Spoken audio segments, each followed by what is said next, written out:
Salut tout le monde, Lord Vendetta avec vous. Quatrième vidéo, quatrième journée, on commence. XRP 35 sous, une baisse de 7%. Market cap 16 milliards de dollars, une baisse de 6,21%. Le volume dans les dernières 24 heures, c'est 5 milliards, une baisse de 6,27%. Et le circulating supply, il est encore le même à 45 milliards. Comme on dit chez nous, buy dip. Achetez quand c'est rouge. Ne paniquez pas, ne vendez pas. C'est le moment d'investir sur XRP parce que c'est un investissement long terme. Donc à chaque fois qu'on voit un dip, on ne le trade pas, on ne vend pas ce qu'on a, mais au contraire, on rachète avec la nouvelle argent. Donc on garde ce qu'on a, mais on met de la nouvelle argent pour acheter encore plus. Donc ça c'est ma stratégie. Je ne dis pas de faire la même chose, mais ne vendez pas, achetez encore plus de XRP. XRP est égal Digital Gold. That's it, that's all. Market cap 1 trillion 278 milliards. Le volume dans les dernières 24 heures, on parle de 179 milliards dans tout le crypto space. Et la BTC Dominance 68%. Ok, donc on avance. Premier article. Ripple, vice-président, nous développons notre réseau de manière exponentielle grâce à une technologie supérieure. Donc, on sait que Ripple est une software company. Elle vend des softwares aux banques. Donc, le software, c'est pour améliorer les banques, les rendre plus efficaces dans ce qui concerne les paiements et les transactions, bien sûr. Pourquoi c'est une technologie supérieure? C'est parce que ils ont créé un ledger, un XRP ledger qui est interopérable et ça sera un ledger universel. Il est en marche depuis 2012 et depuis 2012, il y a eu aucune complication depuis 2012. Et dans ce XRP Ledger, il y a une currency qui est native dans ce ledger-là, qui est le XRP. Le XRP est une bridge currency qui va connecter any value qui va circuler sur l'Internet. On parle de gold, on parle de stock tokenized, on parle d'immobilier qui va devenir tokenized, on parle de tout ce que tu veux tant que c'est une value. Il n'y a aucune compagnie qui peut égaler Ripple en ce moment. Il n'y a aucune compagnie qui a un digital asset comme XRP qui est liquide, assez liquide pour survenir aux besoins des banques concernant les paiements et les transactions. Il n'y en a aucun, il n'y a pas de compétition et c'est pour ça que Ripple reste le top du top dans tout ce qui est paiement. Voilà, et c'est pour ça qu'elle est la première member dans tout ce qui est DLT, Decentralized Ledger Technologies. Ok? Donc, le dirigeant de Ripple révèle que son réseau de clients se développe à un rythme de 2 par semaine. Donc, à chaque semaine, il signe 2 institutions financières. À chaque semaine, 2 institutions financières qui signent avec Ripple et utilisent RippleNet. Le prix de XRP reste en bas en réponse au procès de la SEC. Donc, je vais juste lire cette partie, après ça je vais mettre le lien de cet article en dessous de la vidéo. À cet égard, le directeur de l'information et de la technologie chez CW Resources, Brian Rogalski, a répondu à un article partagé par le vice-président des ventes mondiales chez Ripple, John Mitchell. Rogalski a appelé à une réglementation claire et a déclaré que le XRP est le moyen le plus efficace et le moins coûteux d'envoyer de l'argent à travers le monde. Ce n'est pas Bitcoin, ce n'est pas Ethereum, ce n'est pas Digibyte, ce n'est pas ça, ce n'est pas ci, ce n'est pas ça. Là, on parle des gens qui contrôlent le monde, disent eux-mêmes que XRP est le moyen le plus efficace et le moins coûteux d'envoyer de l'argent à travers le monde. Ok? Nous continuons à bâtir notre réseau en signant de nouvelles institutions financières au rythme de 2 par semaine. Il n'y a aucune compagnie dans le game qui signe 2 institutions financières par semaine. Il n'y a aucune compagnie dans le game qui signe 2 banques par semaine. Il n'y en a aucune. C'est la seule compagnie depuis 2012 qui est là en avant à éduquer les banques centrales, éduquer les institutions financières, éduquer les market makers, éduquer les gouvernements, etc., etc., etc., etc. Et eux-mêmes, ils disent que le XRP Ledger est le meilleur ledger qui a existé. XRP est le meilleur moyen efficace et le moins coûteux d'envoyer de l'argent à travers le monde. Ce n'est pas moi qui le dis, c'est eux qui le disent. Ok, je vais mettre le lien de cet article en dessous de la vidéo. Vous pouvez le lire en profondeur. Donc on avance au deuxième article. Ripple dévoile son intention d'étendre sa présence en Europe avec une nouvelle recrue dans le cadre d'un procès à la SEC.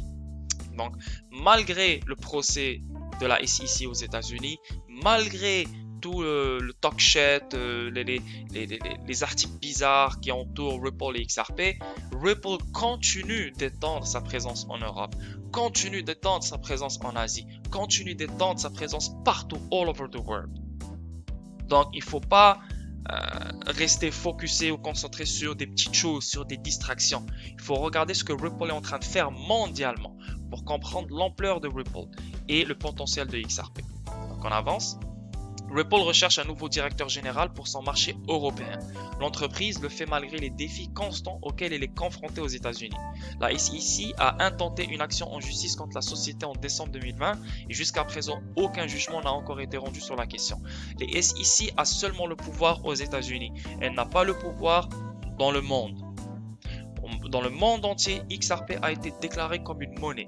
Dans le monde entier, la clarity a été donnée pour XRP. Quand je dis le monde entier, je parle du Japon, je parle d'Europe et je parle de l'Angleterre, l'Asie, etc. La SEC, elle joue un jeu.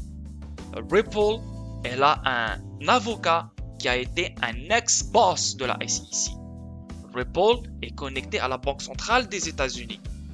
Ripple est connecté au US Treasury Department des États-Unis. Et la SEC est un organisme gouvernemental des Américains. Donc, c'est le même groupe. Ils ont tous travaillé avec Ripple et connaissent Ripple. C'est un jeu, il ne faut pas être bête. Il faut se baser sur les fundamentals de la technologie. Ok?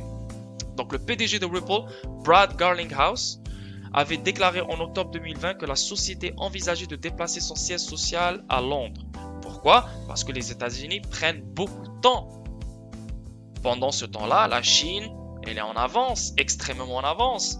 Donc, Ripple, elle veut donner le pouvoir et l'avantage aux États-Unis dans cette nouvelle économie digitale. Mais, il y a des gens, voilà, qui prennent leur temps, etc., etc. Et c'est pour ça que Ripple a voulu partir en Angleterre ou au Japon, etc., etc., dans des pays où la régulation a été donnée depuis très très longtemps sur XRP. Le jeton natif de la société XRP a été qualifié par la SEC de sécurité non enregistrée et Ripple et ses dirigeants sont en cours de procès pour sa vente. Garlinghouse dit que XRP n'est pas considéré comme une sécurité en Europe et qu'il s'agit donc d'un meilleur environnement pour Ripple. Pour la millième fois, si on achète XRP, on n'achète pas les actions de Ripple. Si on achète XRP, on n'investit pas sur Ripple. Si on achète XRP, on investit sur un outil financier qui sera utilisé par les institutions financières et les banques centrales du monde entier. Donc, c'est un outil financier qui est décentralisé sur un ledger qui est décentralisé que personne ne contrôle. Même Ripple ne contrôle pas. Et il y a des validateurs all over the world qui valident des transactions et des paiements sur ce ledger-là. Parmi ces validateurs, le SEC. Donc, il ne faut pas être con. Faites vos recherches et vous allez comprendre. Si vous restez dans votre coin, non, je ne sais pas, XRP, non, ferme ta gueule, lève ton cul et va faire tes recherches. Ok? Alors là, on avance. Troisième article. Ripple Tech va alimenter le nouveau couloir de transfert de fonds Malaisie-Bangladesh. Pendant que le SEC fait un bordel aux États-Unis et tout le monde est en train de paniquer, Ripple est en train d'avancer. Elle ne freine pas, elle continue à adopter sa technologie partout dans le monde. Mobile Money en Malaisie et Bcash au Bangladesh utiliseront RippleNet pour les transactions de portefeuille à portefeuille. Ripple a signé un accord avec une entreprise de transfert d'argent malaisienne et le plus grand fournisseur de services financiers mobiles du Bangladesh. Ça, c'est gros, ça. Pour permettre un couloir de transfert de fonds entre les deux pays. Il faut comprendre qu'entre chaque pays, il y a des corridors de paiement. Donc, France-Canada, c'est un corridor. Canada-France, c'est un deuxième corridor. Donc, entre chaque pays, il y a des corridors. Et sur chaque corridor, il y a énormément de transactions et de paiements qui passent every day, chaque minute sur ces corridors-là, partout dans le monde. Et Ripple veut mettre la patte sur chaque corridor. Et là, on parle, il y a déjà plein de corridors, je pense États-Unis, Mexique, France, Mexique, des trucs comme ça, je ne connais pas exactement les corridors, mais Bangladesh, Malaisie, c'est un des corridors. Ok? Donc, je vais mettre le lien de cet article, vous pouvez le lire en profondeur. Maintenant, je veux parler de la connexion de FMI avec Ripple et les banques centrales. Pourquoi je veux parler de ça? Parce que le FMI veut revenir je vais mettre le lien de cet article aussi, veut revenir à une idée que Monsieur Keynes avait dans le temps. Nous pouvons imaginer un nouveau rôle élargi pour le FMI en adaptant et en modernisant certaines vieilles idées de ce qu'on appelle le plan Keynes et le plan Treffen. Maintenant, il a été facile de sauter cette section, mais si vous recherchez la définition du plan Keynes ainsi que le plan Treffen, vous trouverez quelque chose d'intéressant. Le plan Keynes, un autre ensemble de propositions pour les institutions monétaires internationales proposées par John Maynard Keynes, 1883-1946, lors des négociations de Bretton Woods sur les arrangements monétaires d'après-guerre en 1944. Le plan Keynes aurait impliqué la création d'une unité monétaire internationale, le Bancor. Le plan a été rejeté et le Fonds monétaire international a été créé à la place, donc le FMI. Mais c'est quoi le Bancor? Le Bancor était une monnaie supranationale que John Maynard Keynes et Schumacher conceptualisaient dans les années 1940-1942 et que le Royaume-Uni proposait d'introduire après la Seconde Guerre mondiale. Le nom a été inspiré par la Banque française ou Banque d'or. Cette monnaie supranationale nouvellement créée sera alors utilisée dans le commerce international comme unité de compte au sein d'un système de compensation multilatéral. L'Union internationale de compensation qui devrait également être fondée. Ok, là on a compris tout ça. Maintenant, une monnaie supranationale faisait alors partie du plan Keynes. Ok, c'est lui-même qui l'a dit, une monnaie supranationale. Mais pourquoi le World Bank? On voit ici le World Bank, Bank Negara Malaysia, whatever. Le World Bank, c'est un PDF qui parle des Digital Fiat Currencies, donc c'est un PDF qui explique le Digital Fiat Currencies qui sont les CBDCs. Et mentionne ici XRP Supranational Currency. Supranational Currency XRP. Donc si on revient, le FMI veut revenir à l'idée de M. Maynard Keynes que lui veut mettre en place une monnaie supranationale. Et le World Bank mentionne XRP comme une monnaie supranationale. Et c'est quoi le FMI? Le FMI, c'est le Fonds monétaire international, où FMI est une institution internationale regroupant 189 pays. Donc 189 pays mais le FMI veut que 189 pays utilisent une supranational currency, une monnaie supranationale. Donc c'est quoi une monnaie supranationale? C'est exactement... Hop, je perds du temps. Sur le marché d'échange et la finance internationale, une monnaie mondiale, une monnaie supranationale ou une monnaie mondiale est une monnaie qui fait l'objet de transactions internationales sans frontières définies. Ok? Et là, on voit Ripple, le CEO de Ripple, Brad Garlinghouse, qui est juste là, avec Christine Lagarde. On voit aussi le Brad Garlinghouse, le CEO de Ripple, assis avec Christine Lagarde. On voit ici aussi Director of Monetary Market IMF, FMI. On voit Chief Executive Hong Kong Monetary Authority assis avec Brad Garlinghouse. On voit Christine Lagarde. On voit Chairman Saudi Arabian Monetary Authority. Donc, qu'est-ce qu'ils font là? C'est parce qu'ils sont en train de préparer quelque chose de gros. Et à mon avis, c'est XRP, Supranational Currency, qui va devenir le World Reserve Currency. Et pourquoi je pense ça? Parce que les banques centrales ont merdé. Les banques centrales et le gouvernement doivent trouver une solution maintenant pour survenir aux besoins de la liquidité. Mais s'ils ne trouvent pas de solution, ils vont tous se retourner vers le IMF et le World Bank.